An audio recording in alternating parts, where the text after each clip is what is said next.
Hello, everyone.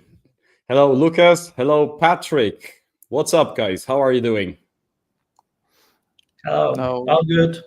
All good. On my side, I think it's not all good for on the Patrick side, but anyway, yeah. we're here to give you more information. So the thing is, I got a cold recently, so I won't be able to share my camera with you guys. But I guess we will manage somehow. Yeah, thanks for being us, anyways. And of course, welcome all of our viewers, listeners right now on X and on YouTube. Remember to share the news with the world right now about our AMA. This is a special event right now because, as you all know, Season 2 is approaching, it's drawing near. So we've been cooking hard in the trenches recently. And today we're going to focus on the changes that took place and are taking place in the game itself. So the in-game features, there's really a lot of them. And my favorite one is the new map. Really, guys, it looks like some Star Wars shit. I'm really happy to see it, because it reminds me of the games I used to play before, KOTOR, if you know what I mean. And then the second big change and revamp regards the Hero Duty app. So Patrick is gonna present you with the new structure of the NFT world. Finally, there are some changes and the revamp of the leaderboard. So I think that many of you found it quite important to work on. And there we go. This is what we got here. So in the end of this meeting, we will contribute a little bit of time to answering your questions. So you can leave them in the chat on YouTube, preferably. And there we go, Patrick. I guess the stage is yours. Yeah. Thank you for that warm intro, Jacob. So I would try to keep it in like a presentation mode. So I'll be going through all the stuff I have here. The list is pretty long. 3 months passed nearly since the last of season 1 campaign. So a lot of things happened from the development perspective. Just a small thing to know that as I got a cold, my voice can be a little distorted. Sorry for that. And when I mute myself, it's not your internet connection. It's probably me coughing unmuted. So yeah, I will talk about season 2 changes. So some season 1 knowledge might be helpful here, but for those unfamiliar, I will be giving some short context on each notice here. So yeah. And all the footages I will be displaying are from our development environments. So they're like not 100% final. Don't treat it like that. Don't stick to all the numbers I will show. The examples are mainly for illustration purpose.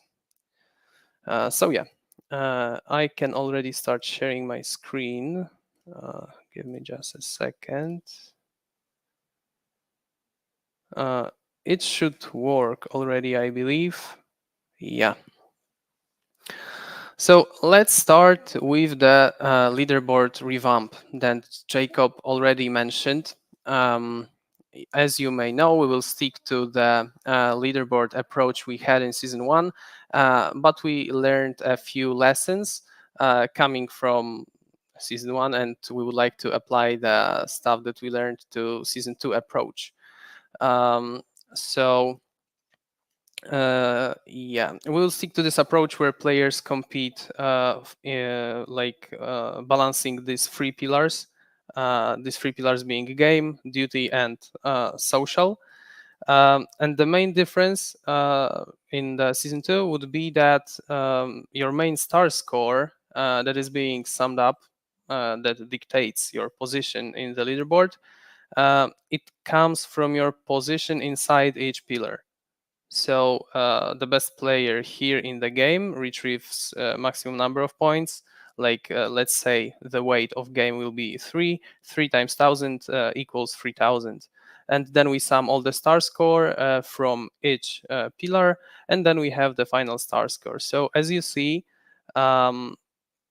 in this example, players will benefit the most from participating in all three pillars, because like if we compare pro player and only gamer, these two guys, you see that only gamer has far less star score because he didn't participate in duty and social pillars as much as pro player did. That's why pro player is the highest here. So yeah, once again, treat these numbers as just an illustration. It's not final, just to give you the general idea of that. Another lesson that we learned from season 1 would be that during gaming hours that lasted 11 hours, I believe, players could feel a bit discouraged from playing because there was no kind of limit, and we were limited to like increase the gaming hours duration because players will just feel the need of playing throughout all the gaming hours. So we would like to solve it by introducing chapters.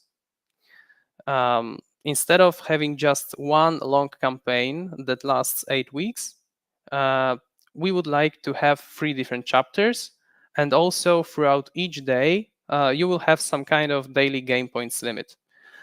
This has like several benefits. The game points limit obviously discourage you from playing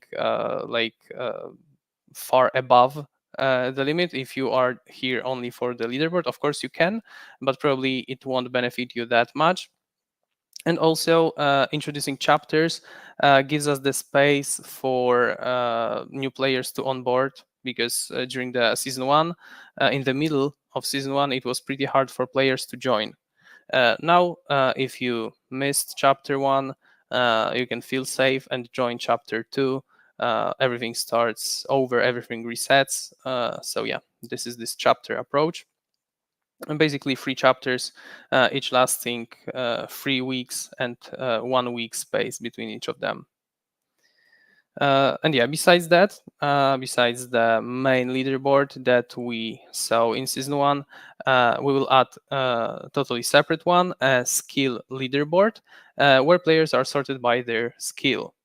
The main leaderboard is competing for the most important prize, if you say it, but the skill leaderboard will be for some kind of exclusive visuals, maybe some premium content for players who are shooting the best and playing the best, winning the most matches, and they're on highest MMR rankings.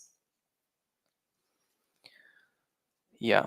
That's about the leaderboard. Let's move on to our Hero Duty app, because it received a huge update as well. And the first thing to mark here is that we will have 2 separate generations of heroes, because all the heroes that you already have on your wallet have these levels of ranging from 1 to 10. Right now, with Generation Y, players will be able to achieve level 20. So yeah, this is basically a simple division. X generation is heroes levels 110. For Y generation, it's 1120. So all the heroes that you've been leveling up will still serve a purpose, and you will still have something to do here and to develop your fleet of heroes even more. So yeah, this is the main difference that was introduced. Also, heroes that are from Generation Y will be able to participate in so-called mystery mission. Mystery mission is a thing where it works like similarly to all the missions that you've seen in season 1, with a small twist here that the reward, both in experience and hero points, it will be random. So you can try your luck. You can make a guess whether you will beat your opponents in the duty pillar. because this mystery mission can serve you good, but also it can be a waste of time sometimes. It's all random and gives you some space to like speculate about that. Also, in the duty app, there were some UX improvements added. You will be able to level up a lot of heroes within just one click by selecting them. Like we missed that in season 1, obviously.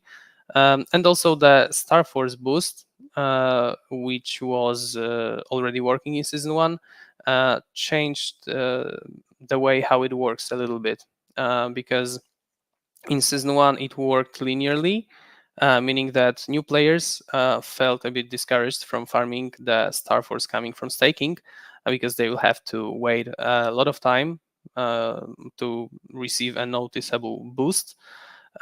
We changed it to like keep all the players happy with the boost they get pretty soon, but the whales, the biggest players, will have to grind the staking a little bit more. So yeah, that's the small division. And if we're still in the Web3 sphere of our ecosystem, there is one thing to note that changed in our game that will make use of both the staking and the heroes. This is a small video. I hope it's visible in any way. If not, I will try explaining that. The game points reward you receive will be impacted by both stake boost, which is somehow a new system, and the heroes you have on your wallet. This way, we want to like increase the utility of our token because staking wasn't taken care of in the game in season 1. Now it will be. Also about the heroes, now we will consider all heroes you have on your wallets, not just the one you've selected.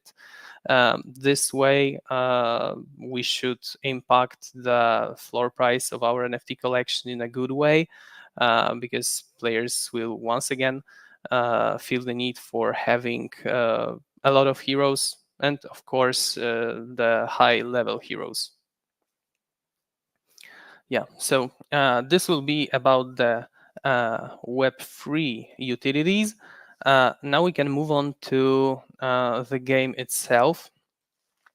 So the thing that is like the biggest, we can say, that changes how the core gameplay loop work in season 2 would be items. We introduced items meta progression. So let's see a video of that. Here you see my hangar and my engineer of tier 5 currently. I have some items. As you see, they give me some stats. Like here it gives me damage. Here it gives me Stardust at the start of the game. Some give me vampirism effect, which is like lifesteal from other games, meaning that when I shoot someone, I heal a little bit from that. So there are defensive, offensive, and utility items, which you loot through gameplay. So when you go into the game, when you are like participating in all the actions by shooting enemies, by pushing anomalies, a lot of other activities, then an item can loot for you, and you can put it on your ship. Each ship has like 3 slots of items. And what's really important here, what I'm doing right now on the video, is the upgrade tool. Because as you see, let's pause it for a minute. The items have different rarities, so giving this small RPG feeling where you have this common, rare, epic, and legendary items. And also you can upgrade each of them, because here you see that this common item has level 0, it's +0, but when I use another item for that, when I burn it, and also I spend a little bit of credits, I can increase the level, and that's what happens here. Yeah, it got better, it gives me better stats, and it also influences the whole item meta progression that is being called fleet level. Yeah, So also we believe this gives you some break in this core gameplay loop between games, where you can go back to your hangar, upgrade the items, think of some kind of strategy, think of a better setup. It maybe slows down the really rapid core gameplay that we used to have in season 1. After items, we can speak a little about mastery ranks, because that's how it will work. After each game, you will be rewarded with some mastery points. If you win, you gain these points. If you lose the game, you lose these points. So here I'm just triggering the animations you will see in the game, because within this mastery points, you can gain higher ranks, and these ranks are really important for items progression, because on this screenshot I'm the very first rank, being called recruit 1. And the drop chances I see here is that I have 90% drop chance for common item and 10% for rare. I cannot even drop epic or legendary items. I need to climb these ranks. So yeah, I need to play a little bit more, gain some more items, and then it will be easier for me to snowball through the game and get only legendary +5s, so the strongest possible items. And aside from item meta progression and the mastery ranks that we will have, I would say that the second or third biggest thing would be the team draft, because that will be our new game phase, where you select spaceships that you have. You have a place to chat with your teammates, set up a strategy. This fixes the loop that we had in season 1, where you click play, you entered matchmaking, and then you play the game, and repeat it a number of times. Now you will have this draft phase, where you can discuss what to play next with your team. And this obviously slows down the game cycle as well, and it allows us to ban teams that consist of 3 ships of the same class. So we remember that you didn't really like these setups where tanks felt too strong, and everyone was playing tanks, so it was 3 tanks against 3 tanks, and it felt maybe boring. Within this solution with team draft, we will just don't allow picking more than 2 or more than even 1 ship of given class. Obviously, it's not our own invention. A lot of games have it, and it gives a lot of streaming and casting potential for our game. We think it's an advantage also. Here you can flex with your visuals and brag with your allies how good you look, how good your ships look. And it also allowed us to show these nice loading screens that are dependent on the map that you will play next, because here you see that we'll be playing on Nox Colony. Here are our ships, and the Nox Colony is in the background. For Lunis Station, we have the Lunis Station in the background, and for Degens it's still the same. So I think it looks pretty nice. It's a thing to share and try to come up with the best looking ship, some kind of smaller contest pre-game. Yeah, so after team draft, let's talk a little bit about the maps, because we were just seeing all 3 that we knew in season 1. They all got some kind of updates. Let's start off with Degens probably. And here we introduced a wall, because some players used the exploit where they could push the ball from the very beginning of the game, from flying just outside of their bases to hit the ball, the anomaly, and now it won't be that easy because you have this wall. So this way we covered this small exploit. For Lunis Station, the old Lunis Station, got some kind of tunnels here. Tunnels on the bottom of the map that when you fly through, you can easily get to the second side of the map, because sometimes it could get frustrating to fly around the whole map. This way you can change the sides easier to probably grab these containers that were on the other side, and it should also make the gameplay here a bit more fluent, you can say. For Nox, our very first map, we have changed how the bases look, because this was the map that suffered the most from closing enemy team inside their bases by just staying and looking at them. We added a lot of other exits from the bases, so when you are from this team, it shouldn't be that easy for your enemies to spot you, because you have like 4 or 5 different exits, and you can amaze them with your strategy, maybe come up with your teammate and play around it a bit smarter, because it's not that transparent here in all these tunnels. And after all the free maps that we used to play in Season 1, there is a new one, the 4th, and it's called Orionis Prime. It's huge. I would say that the adjective describing it the most is is it being huge, because it's far bigger than all the free ones that you know. We believe that with the size, it brings a more strategic potential for that, compared to probably Digen's Arena, where it's more closed. As you can see, it usually helps you run away from your enemies. That's how I used it on playtests with our team. Here you can have a lot more paths to exit the combat if you want to. After the maps, let's take a look about the thing that US community you were pointing that we need that, and we agree with that. We introduced ping system. Ping system is once again a thing known from other games.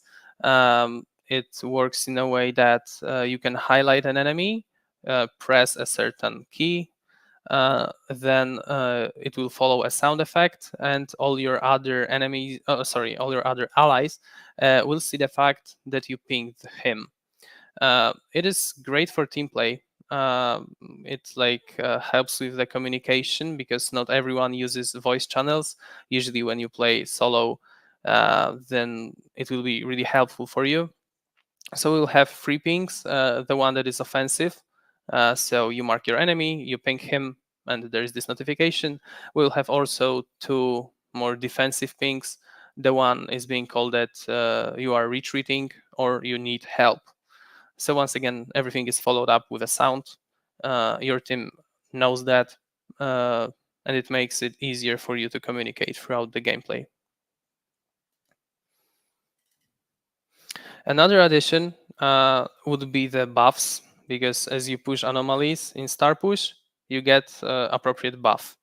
So in Season 1, we had 3 of them. Now we will have 7. Now goes the 3rd one, Shield Dragon. And right now, there is the 4th one, which is new. They all will be still generated randomly to increase the replayability and maybe introduce a bit of diversity throughout gameplay, because for some spaceships it's better to focus on a given kind of a buff, but for other spaceships it may not. So here is the max shield that is pretty self-explanatory. It increases your max shield throughout this game. The next one increases your objective damage. So when I pick this buff, I will have some kind of bigger damage output towards anomalies and Starseed.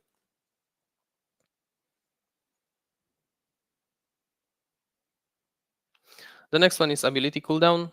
So it reduces our active ability cooldowns. Pretty helpful for hitmans, for shooters, but I guess that it's helpful for each class. It also introduces once again the diversity, because full team of supports may not be that encouraged as full teams of shooters. Maybe the shooter focused teams would focus on it a bit more. The next buff is respawn lock time, because when you have this lock time before respawning, that you can pay Stardust to respawn faster, this decreases the lock time for respawn.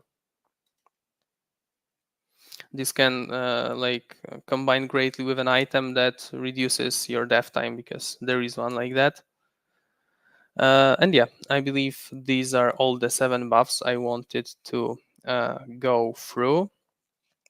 And then let's talk a little bit about the weapons, because Pulse Cannon, it used to be a meme, I can say. Players didn't really like the auto aim. I mean, some players like that, but some really disliked the auto aim feature. So we introduced something more skillful still, but a bit like non-campers friendly. The mechanic that is similar to a bow, because when you hold your shoot key for longer, then you deal more damage. You need to hold this shoot key and fly around with that to shoot more bullets. And as you see, within just clicking it from the start, it's like 700 damage. When I hold it a little bit, it's 1700. And if I hold it fully, here it's 3500. These are dummy bots, so these don't fully represent, it won't work in a way that will blow up enemies in one shot. Once again, for illustration purposes, just so you see how that works.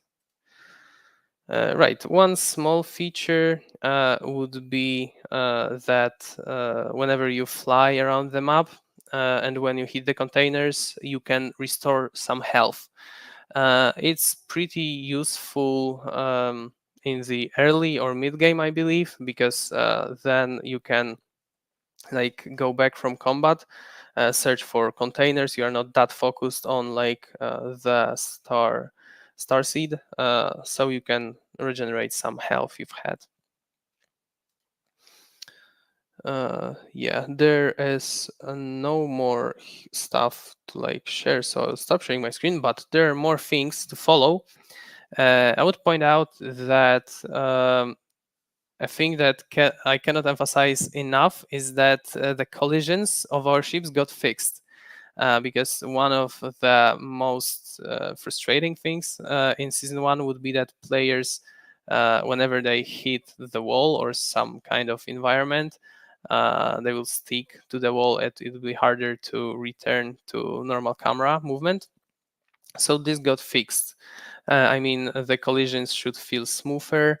You shouldn't lose control each time you hit something really easily. I mean, it should be easier to fly around. You feel better as a player. I felt better after this change. It wasn't easy, but it required us to touch some physics here and there. Yeah, there were some UI improvements, and if I had to make a list with all the changes, we would sit here for hours. But to sum up, together with programmers and artists, we put a lot of effort to provide you with fun and competitive ecosystem for Season 2. And on one hand, it's still the same game and similar rules, but on the other hand, it should feel like a whole new improved experience for Season 1 players, and it should bring a lot of new players to our project. That's the goal. And I think I can end here. Thanks a lot, Patrick. That was a long and a very good presentation.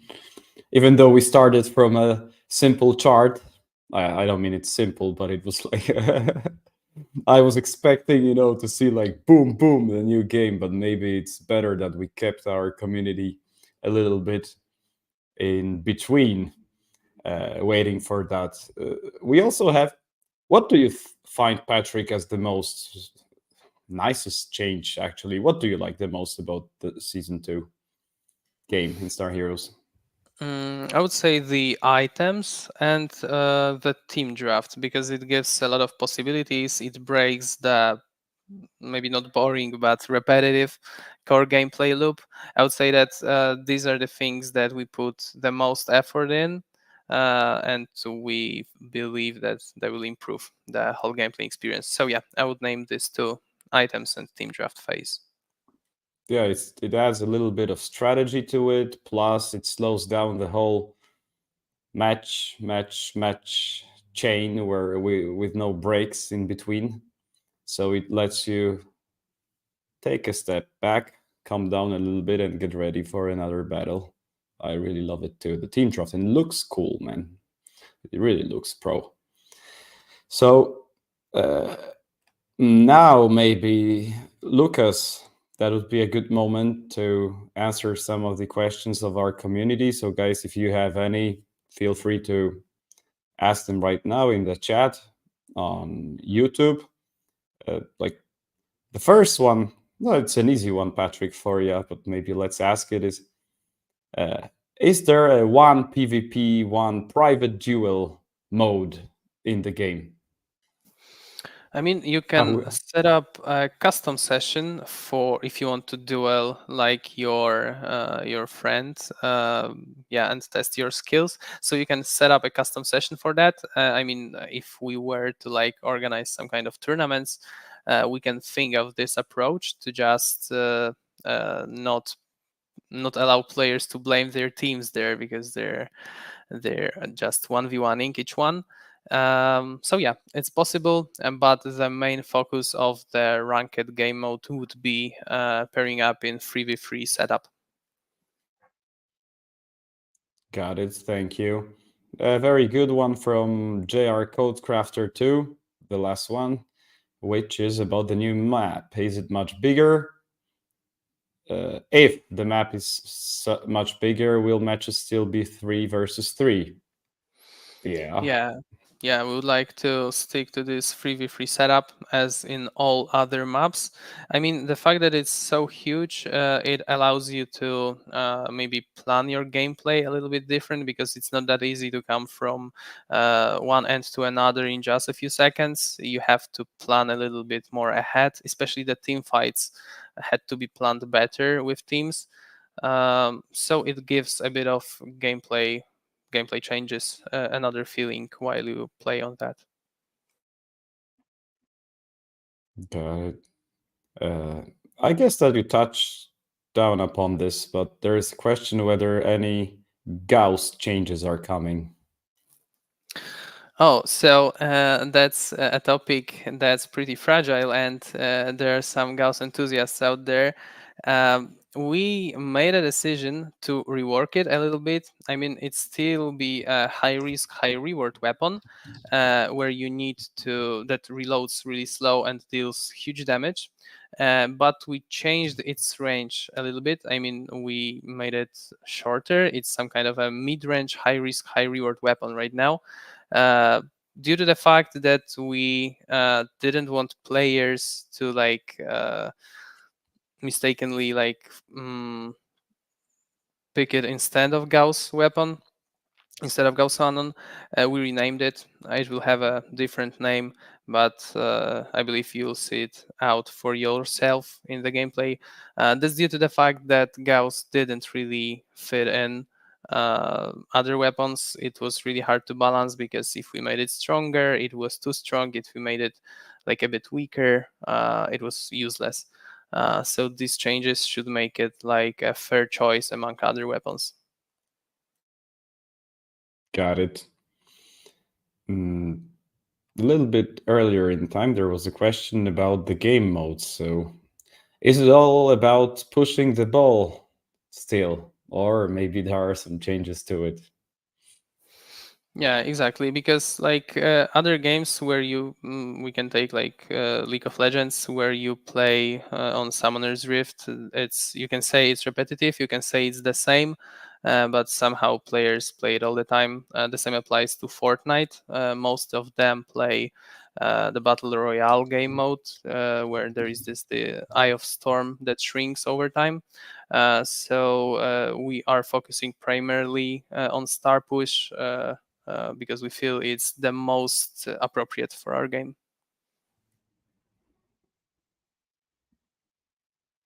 Perfect. That was an easy one, man, but maybe now something a little bit more detailed, because you mentioned some new staking utility, so to say. So could you once again explain to our community what is this boosted utility about? Yeah, I may not have introduced it enough. So about the stake boost, how it works, it gives you the boost inside the game. So it increases the game points you earn throughout the season. And the way how it works is it's more instant than Star Force, because when you stake, you gain Star Force over time, and you gain a bit of Star Force each day.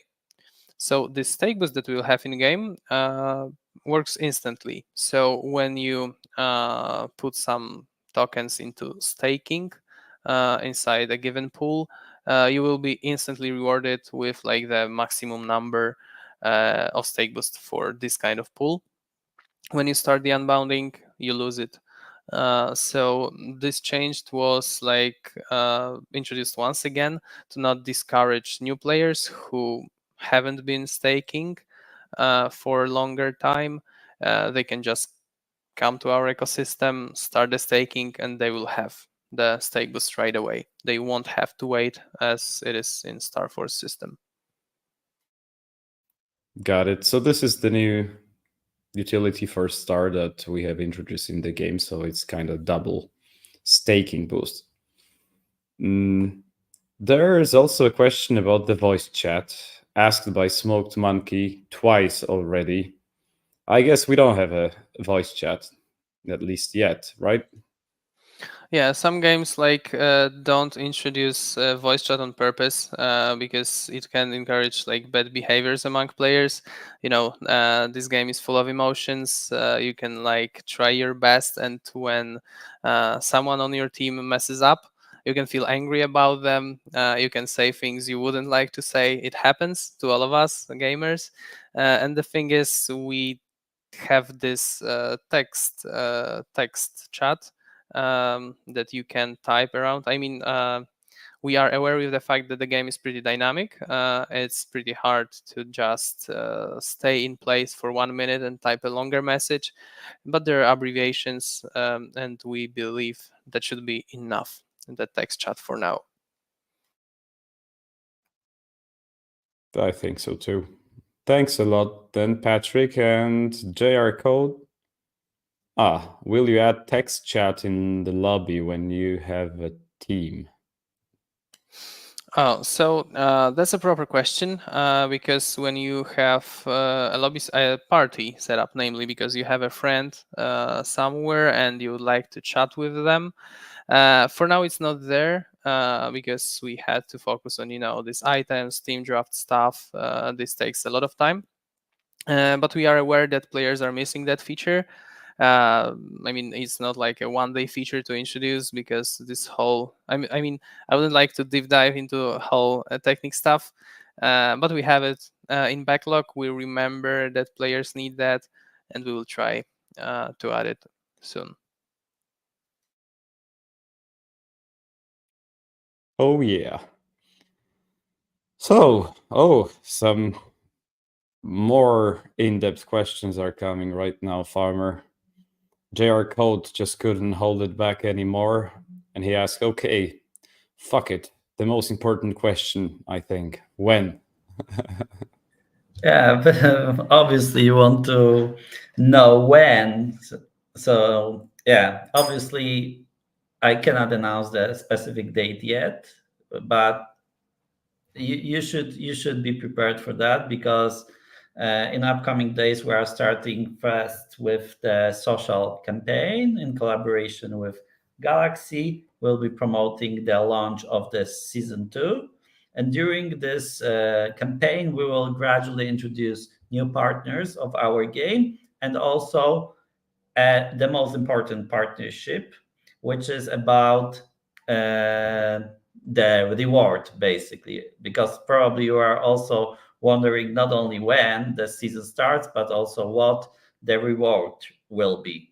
So the reward will be different than in season one. It will not be a token star. So right now you can think that the star token is more, where we have decided not to, give away more airdrops of star token, because now we are focusing more on the value of the token instead of, decentralization of ownership of the token between, many users. So right now we are mainly focusing on the value of the token. And with this approach, we are introducing a new reward, and that will be a lucrative token of another project. So you can think of a new token of the very attractive project, which will be launching probably in this quarter. And that will be a lucrative reward for participating in season 2. So during the social campaign in upcoming days, we will announce it, and we will also announce the date of the season 2. So please watch out. I think this time, you should be prepared that it'll be pretty soon. But please wait for the social campaign to start, because we want to create a lot of hype around the launch of the season 2. We want to bring more players, more communities also to know about the launch of StarHeroes. That's why we are introducing more partners in this campaign. So this is our basically approach to create organic hype around the launch of the game of season 2. So please watch out. I think it's a matter of weeks when the season will be launched. Thanks a lot, Farmer. So you touched upon actually two issues. One was the timing, and the second one was the rewards. Roberto, I appreciated Jakob for missing just my questions. They seem uncomfortable or what? Okay, Roberto, let's see what you were asking. So we were talking about the staking utility that you were asking for. Yeah, this is a very important utility, guys, because I know that you were missing this utility, that basically many players were mainly focusing on, just maybe playing the game, buying some, I don't know, JBucks and mastering the leaderboard in this way, but they didn't need that much, star tokens for doing that. So this is a major change, I believe, because right now without staking star token, you would be better off staking the star token, if you want to climb higher in the leaderboard, if you want to get more game points, if you want to be successful in being top in the leaderboard. That's definitely a huge change. And what is also important, because that was also mentioned, that in the previous system of staking, you were only accumulating StarForce points, and basically if you started staking maybe during the season, not from the very beginning, it was very hard for you to get a high number of StarForce points. And right now in the staking system, it's enough that you stake and you right away are entitled to the boost in the game. And this is very important. So I believe that staking, locking the tokens, is one of the major features which enables the tokens to grow. And so this is what we are introducing with this system. Very important one. And yeah, I can just add one more thing about the general NFT and token, the star token utility, because with these changes of leaderboard, when we no longer add points from game and duty directly, there is a bit more space for duty users to compete around each other. because then you are rated inside the duty itself. In season 1, we had these problems where once game was like more effective to gain star score, the other time maybe the duty was better and more effective. So now we won't have that problem, and this will be like 3 separate words, you can say, and we believe this should also make it like more competitive there.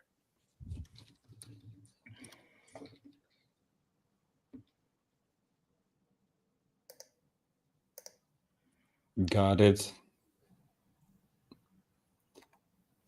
So there are also questions from those who joined us later a little bit. How long the season will be? So 3 chapters.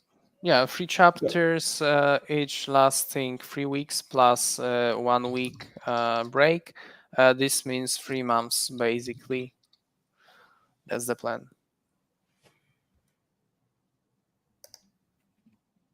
Got it. And the first chapter is starting sooner than later, in the matter of weeks that we can reveal. In the meantime, there will be the announcement on the projects that is gonna integrate with us and provide their token as the rewards for season 2. Okay, Farmer. Yeah, there are some also questions about JBucks, I see, right? Yeah, so JBucks, JBucks is the premium currency introduced by GameSwift. And the thing about GameSwift is that they want to introduce some more games into their payment system. And for keeping, the system very coherent, they want to stay with right now only with stable coins for because the problem they have basically argued that on the one hand it's good that this game token might be introduced for buying JBucks, purchasing JBucks, but on the other hand it's bad when you want to introduce it to more games, this system. Basically, some games wouldn't be interested in getting their payments, let's say, and revenue in token of another game, let's say Star. So that's why they want to stay right now with stable coins. And the thing is quite important that basically StarHeroes is using these stable coins for buyback programs. So we had already concluded the first buyback program for 200K. And I believe the next will be coming soon. There will be probably a governance proposal regarding this. So you can also have a say in regards to the buyback program, because I believe this is also a very efficient way of providing a value for the token when the stable coins are being used for the buyback. So we have already bought, I believe, over 2 million tokens, like bought back in this program, and that will be also your say whether you community wants to decide to burn these tokens or use them for some other purpose. There'll be also a governance proposal for that. Basically, what to do with the bought back tokens, what to do with the tokens which were accumulated in a duty application, and also about the new program of buyback. So yeah, this is something very important coming also prior to the launch of season 2. I believe that this will be also a part of our social campaign, that other users will be also acknowledged with the way our economy of StarHeroes works, and also how the how community has also a say in that.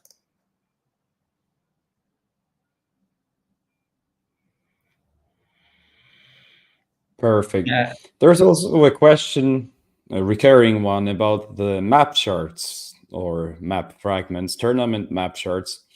So I guess you This is could address also it a too. very important thing. This is not something we forgot about. Just to remind you, like map chart users were already provided with airdrop of Star Token, airdrop of JBucks, and now we're nearing a very important new development in StarHeroes expansion into Web2. So at the end of this month, on Poznan Game Arena, one of the major gaming conferences in the whole Europe, we will be announcing a great upgrade and expansion of StarHeroes into Web2. So you can expect that StarHeroes will also launch on another platform. I'm not gonna lie, this is one of the major platforms, Epic Game Store. So this is a part of this expansion, and another part of this expansion is organizing tournaments, and they will be mainly focused on Web2 players.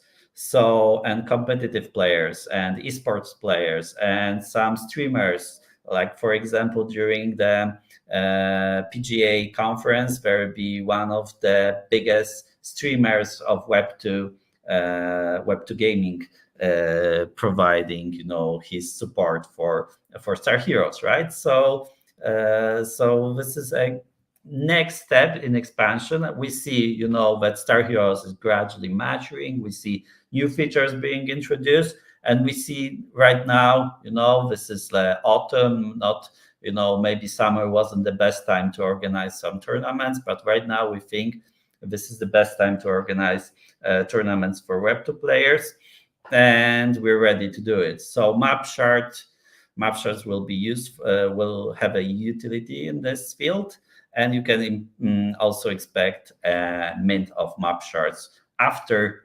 this conference, after this expansion into Web2, after the announcement of the first esports tournaments, which will be taking place.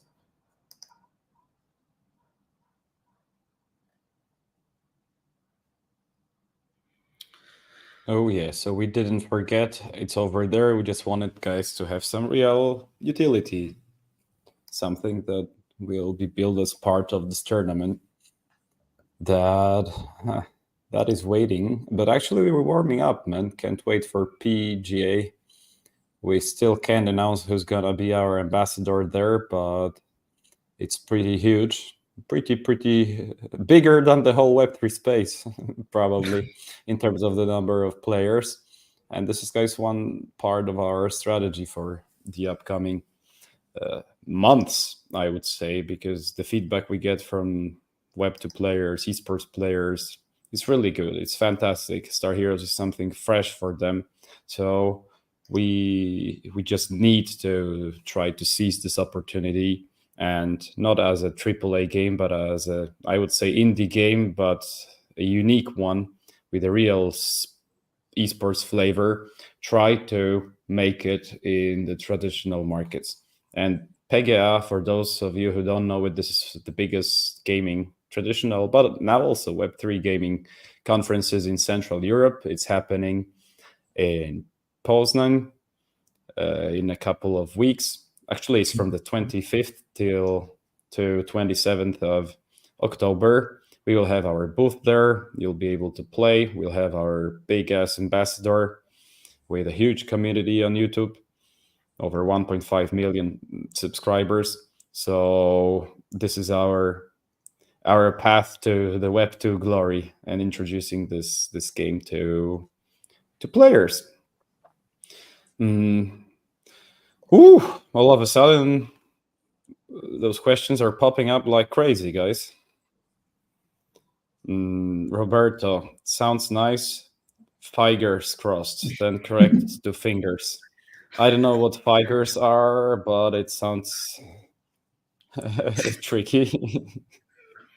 Fingers. Okay, thank you for clarification.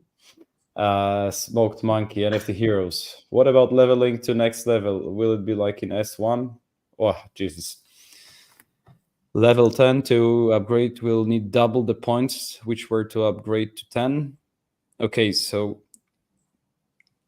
Patrick, maybe you can take this one.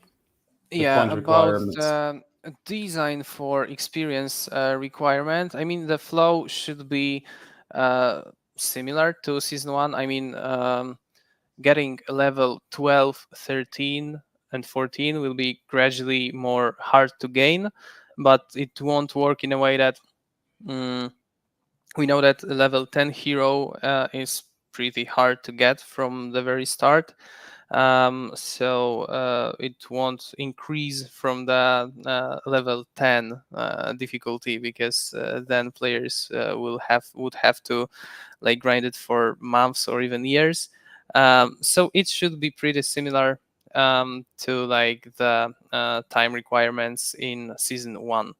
So 12 is pretty easy, 13 a bit harder, 14 harder, until the 20, which can be compared to the difficulty of earning level 10. Like we start the whole thing again.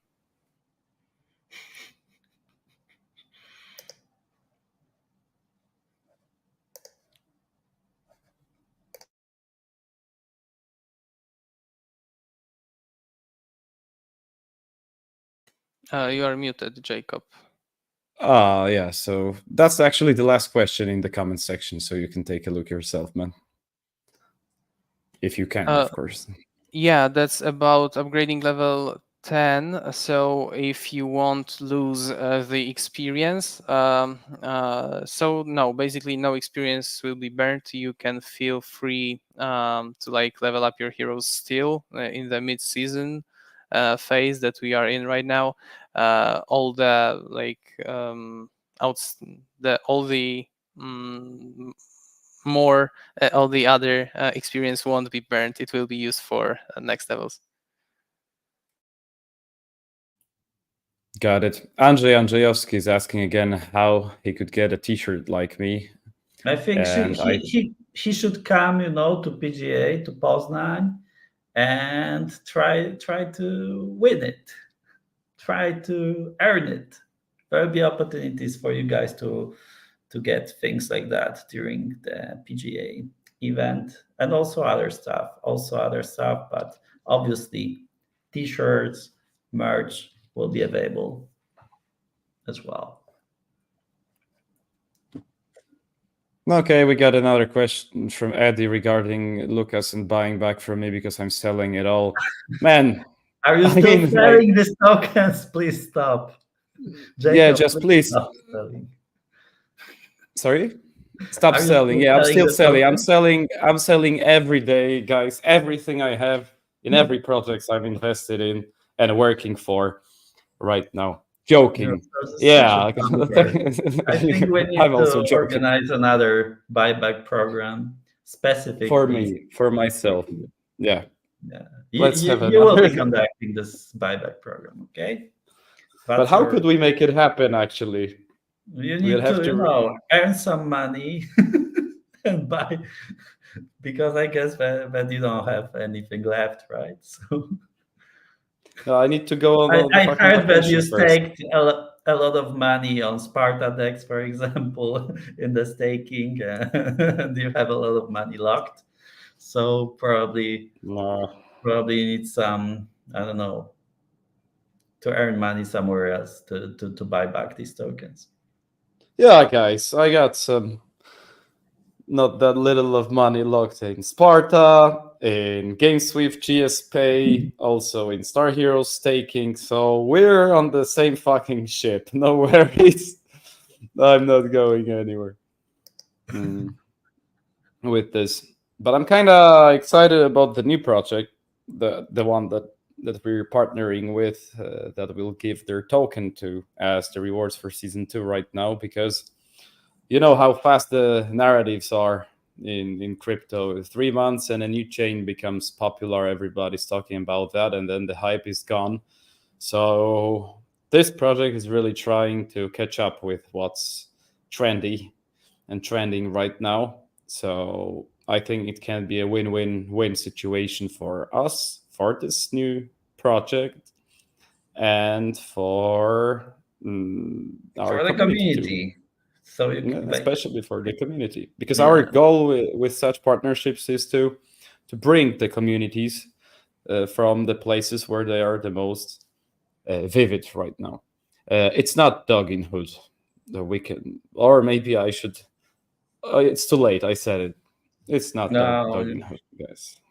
yeah. But guys, this is quite important because Star Heroes will keep living thanks to that. Also, that basically it be up to date with all of the new trends, and also in gaming, also in general crypto. And I think that's great. Basically, that by playing Star Heroes season, and not only season 2 but maybe also season 3, etc., you will be able to earn something which is trendy, which is flashy, which is new, and probably have a nice value. So I think that's a nice strategy for Star Heroes, especially that we have a committed community which already has proved that it knows how to play well in a competitive way, and how to provide a hype, social hype. Let's not forget what we have achieved, especially during early spring, that Star Heroes was one of the most successful beta campaigns, one of the most successful gaming airdrops, one of the most successful launches of the new token, and I think the most successful gaming launch of the year. Let's not forget it. And other projects see it anyway, whether the market is worse, whether the token is performing worse, they still see a value in us, in our community, and that's great. Yeah. So Eddie Bard is asking when recovery, and this is the problem of both the blockchain projects and especially gaming projects life cycles. There are life cycles, and after this there is nothing new exciting to bring to the people. That's what Lucas mentioned. So we were thinking on how to bring back the emotions, the emotions that you have on new chains, new platforms, new narratives. Everybody, like a crowd of stock of sheep, is moving towards that direction. So new projects following one of the most popular narratives and prosperous ones right now, that it's allocating their token to our game. This is new energy, new people, new community, and it's new life, basically. And there is also a question about the game that the DAO was voting for, Farmer. So maybe you could This address is this one. also a part. I see also we can connect it with some concern from Adi, who has pointed out that we are seeking for some new ideas from the community. So basically, what we want to do with DAO, with voting, with some engaging communities, basically to give you guys also some to basically engage in the decision making process of where the game is headed to. It's not that we don't know what to do. We know it, but we also want to basically have some kind of poll. We want to consult it with our community. We'll also want to see basically what do you see as the most promising path forward. I think like no one of us is omniscient, so we can say that we know everything what to do. But at the same time, I think we have a clear path forward where we gradually develop new features of the game, deploy new seasons, give you these new features, give you some new rewards for that. And at the same time, we're expanding the tournaments. So this is what is staying with Star Heroes. But at the same time, we see a potential to expand this universe, to get some new projects also building in this universe, to also I think that's basically great about us. So if you think that we are clueless or something, I think I wouldn't agree. But at the same time, I would be more happy to see our community supporting us, providing some feedback. So that's why we're what we are doing right now. Because ultimately, the most successful crypto projects are those which have a very engaged community. Some of these projects don't even have a team. Like for example, meme coins, yet they have a very successful community which is providing a lot of ideas how to expand the user base of the community of the token, right? So that's why what we're doing, this sort of things, with game contests, rewards, etc. Adrian is also asking about when are we going to send the rewards. I think that's already what's in the process. We will send them soon. We will also send rewards for the social fight campaign season 1 soon, so you can also expect them to basically directly to your wallet, so no need to do anything else. Just kidding. Never. Ha ha ha. Never. Never. Never. No map shards, Scam. no token. Scam heroes. Scam heroes. Scam Scam heroes. Yes, heroes. guys. Now you know what the it's SH stand for.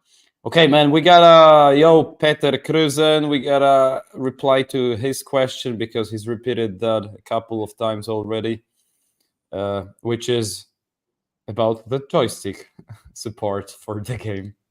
An interesting one, something that actually would work fantastically, I guess. But Patrick, are we gonna have a joystick support? Okay, so about joysticks, the thing is that we are aware that handheld PCs like Steam Deck or MSI Claw, or maybe there is this third one, Asus ROG Ally, and there are these handheld PCs and players are more eager to use them. Each of them probably has joysticks instead of normal trackpads. I mean, Steam Deck has a trackpad, but the thing is, whenever you want to introduce controller support like joysticks, then you have to introduce some kind of aim assist, because joysticks are not that precise as mouses are.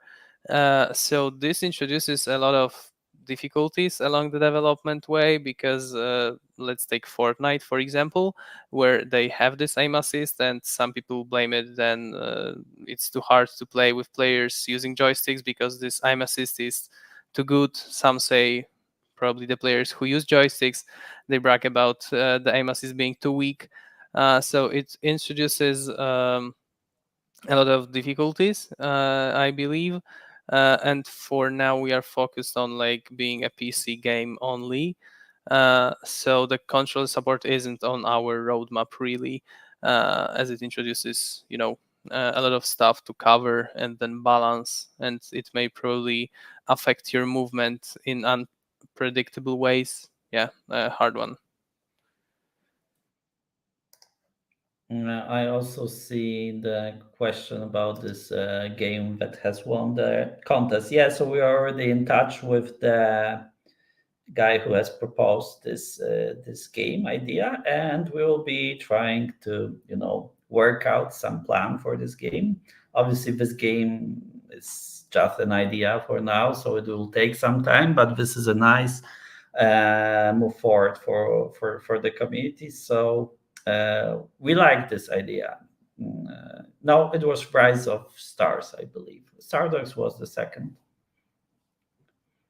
We're also in touch with the Stardogs team, so it's possible that there'll be even more games, But at the same time, we are in touch, of course, with the winner, which is Rise of Stars. Yeah, the winner. I can write it down. Smoke. Rise of Stars. Yeah. Maybe Stars of Reich. Stars of Reich. Yeah, anyway, I like in general the idea, of developing some kind of mobile game also in this universe. So I think that basically we can gradually also introduce StarHeroes lore to the game like that. And especially, what is great about mobile games, that it takes less time for the development. So, and it's easier to acquire new users. So I think this is also a great path for our community to move forward, to get more token holders, to get more players, right?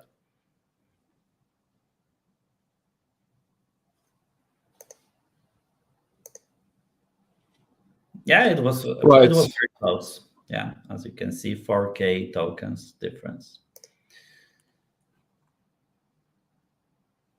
No, I didn't play Immortal Rising 2. Should I? I'm right now Let's playing a see. nice mobile game, Blast Royale. I can also recommend you guys because this is also a nice idea for the Web3 space. This is a sort of Fortnite for mobile games, and the game is also popular among Web2 players already. This is very important. And another thing is it's that they have started some kind of token earning campaign. Basically, since yesterday, you can start playing Blast Royale and earn some tokens. So, at the time you're waiting for the launch of StarHeroes, you can also play some other games. I know that also Off the Grid, which is one of the top games, is launching soon. I think today they have some marketing event planned. So I think a lot of positive things are coming for the Web3 gaming. So I hope that will be also reflected in some price actions of tokens. I believe like last year it was sometime around November that gaming tokens were trending a lot. Also, that was time that the activity of players is the highest among, especially northern hemisphere. So that might be a right time for StarHeroes and other games to bring back hype to Web3 gaming. But this is just my speculation.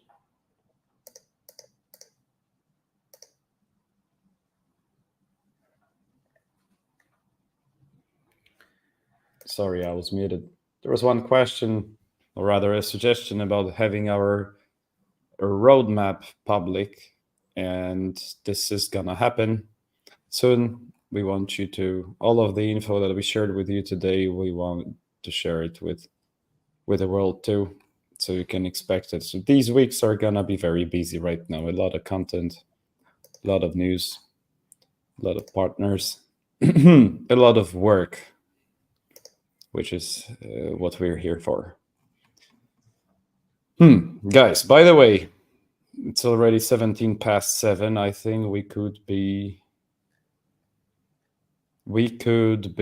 slowly wrapping up, unless you, Lucas or Patrick, have something to add. So last chance to ask questions.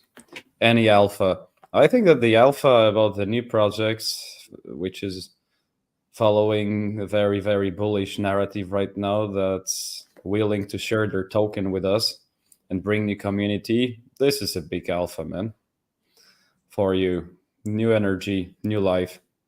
Also, We're big still- partnerships coming with one of probably the guy. I can tease you guys. Elliot Trades. Elliot Trades, one of the biggest influencers in crypto space. He has some kind of, let's say, he's the CEO, I think, of the one of the biggest gaming projects. So we're about to cook something with them. Mm-hmm. That's part of the strategy of consolidating StarHeroes as a tier 1 game. So we want to be present next to the best ones. Like today, even you saw the space with Nyan Heroes. So these are the brands, the names that we want to be seen next to, and as a member of, to put it nicely. Fetch AI. GameSwift is cooking hard with Fetch. Yeah, And I think this is mainly, I think for GameSwift, maybe for StarHeroes in future as well. But right now, I think like GameSwift is doing stuff with them. Maybe this AI technology will have a use in StarHeroes, but that Fetch is mostly focused on LLMs, which don't have like direct use in games. But this shall be fun if you could like talk with the bots you are matched with to give them some kind of more human feeling. Yeah, nice idea for the future.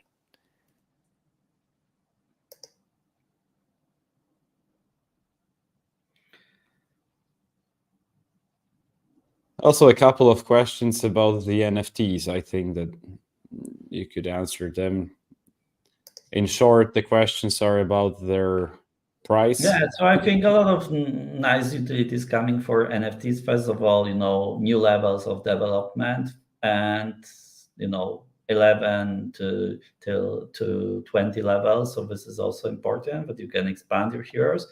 Another thing that's basically now it's more, it's better to have more heroes basically to get more game points. Not only one hero, high level hero, but now you can have more heroes and get more boosts for that. So this is quite important also, because some players were, especially NFT holders, were concerned that we are not providing enough boost for heroes, that we are only enabling them to get some more points in the hero duty app, but not in the game itself. So right now it'll be changed. So this is a great utility. Yeah, it's a big change, one of the biggest ones. Right now I realize we really need to push it, man. Because the more heroes you have, the better. And this is not something which is directly connected, maybe which was directly explained here, but basically now the balance between different aspects of the game, so the space shooter game, the hero duty app, will be different and will be more coherent. So basically based on the ratio of each app will have. So let's say Hero Duty app will have 30% of this is just a random number, but let's say that it will have 30% of the impact of the ratio, which on the total leaderboard score of you, that will be kept. We will not have to change any aspects, any points, any limits to basically keep this ratio up. It'd be just like that during the whole season. So I think this is also quite important, because some people were complaining that the changes are impacting their strategy during the season. Right now it'd be the whole, let's say, chapter will have the same rules, and the same basically points will have a specific ratio for that. But it doesn't matter anymore, man, because look, Eddie is gonna sell his whole holding in Star on the 1st of November, which amounts to 100 Star. We are fucked. Yeah, so it's more. I think you sold more. Obviously, that's why the token has dropped from $1 to 5 cents. Yeah, sure. But Eddie can bring us to grave. But look at this power, guys. I can really bring $300 million market cap projects to fucking zero, and I do it like that. Cool. Yeah, maybe it'll be minus. The token price will be minus. I don't know. Yeah, that's the energy I have. But then if it goes to minus, then Eddie, you're gonna buy back again to keep the balance in the galaxy. We will be paying basically for him to sell more. Yes, this will be an anti-Ponzi. Oh, Star Hero mix, we'll call it. Okay, I'm getting a little bit crazy. By the way, man, we need some Star Hero signs in the background on the walls behind you. That's my idea. Or at least good idea. I would put and also something. on this field, on the Patrick's avatar, you can also pose in some different environment. I'm drinking tea from StarHeroes mug right now, so there is a bit of merch here going on. Oh, that's important.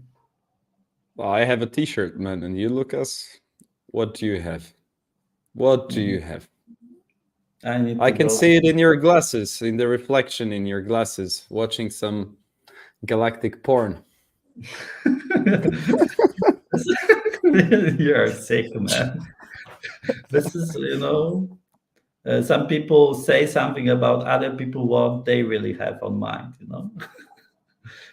So maybe you don't have glasses, so I cannot see what you're watching right now. But Maybe you could actually, but the thing is that you'll see yourself. the This problem is in Star Heroes, especially these hero guys. These are all men. It's quite boring. Maybe we should introduce some females. True. Caffeina, the influencer, she's one of the women. We have Monica FM. Recently, Xenia became kind of active here. Okay, And so here we have three women. So for Patrick, Yes. me, and you. That's already nothing half of. for community, nothing for Addy, nothing for Smoke Monkey. You need to, guys. You need to bring more women. Okay, I need that mug, guys. Haxford Padley. Earn it, pilot. Earn it, and he'll be rewarded. Yeah. Okay, Show I us think some. we should finish now because it's already evening. We are talking about women, so Yeah, usually this is the sign that we should wrap it up. That's true, but I like these endings. He has Star Heroes in his heart, says Roberto, and this is everything we could say about Lucas. He also has games within his heart, and it's beating up. Yeah, that should be, there are memes sometimes when there is a man and woman in a bed and the man is, sleeping on another side and thinking about something. So these are what Star Heroes team members are thinking about. They're all the time thinking about Star Heroes, game points, star scores, star forces, and but our women think that we think about some other women. But that's not true. So this meme is literally you, except there is no woman. Yeah, exactly. There's a dog, But you got a dog, I know. Okay. Thanks again, everyone. We're gonna have another AMA next week. These days and weeks are gonna be very heated, so to say. So we want you to stay with us. Please support us. The announcements that we have, follow us closely. Right now, this is the time to really make some noise around Star Heroes and what's coming next. We can't wait for PGA, for the big Web2 conference, where we're going to announce some pretty huge ambassador that will accompany us for the upcoming weeks. A lot is happening, a lot of partners, big changes in the game. Thank you, Patrick, again, because this is why we met here in the first place. It was to show you how the game is gonna change. New map, new leaderboard revamp. Then we got the hero duty utilities. It's happening, guys. Anything to add, Lucas, apart from thank you, goodbye? Watch our news. Take part in our governance proposals because they are coming soon. They are quite important for the tokenomics, and take part in our social campaign because not only playing Star Heroes will be, awarded, but also participating in creating this social buzz. So if you want a new token, you should also not only play the game, of course, play the game, but also take part in our social campaign. And that be it. Patrick, are you capable of adding anything while sipping on the tea? Nothing really new from me, just being hyped for the things to come, and the list is pretty long as you started. So yeah, we'll see how it turns out. Hopefully it will turn out as Smoky Monkey just put it, by wishing us and yourselves $4 for the star token and LFG. Let's make it happen. Why not? Why not? Guys, right now we're gonna have the end of stream animation. Remember to mute your mics and not say anything stupid. Thanks a lot for being with us. Thank you, guys. Goodbye. Bye-bye.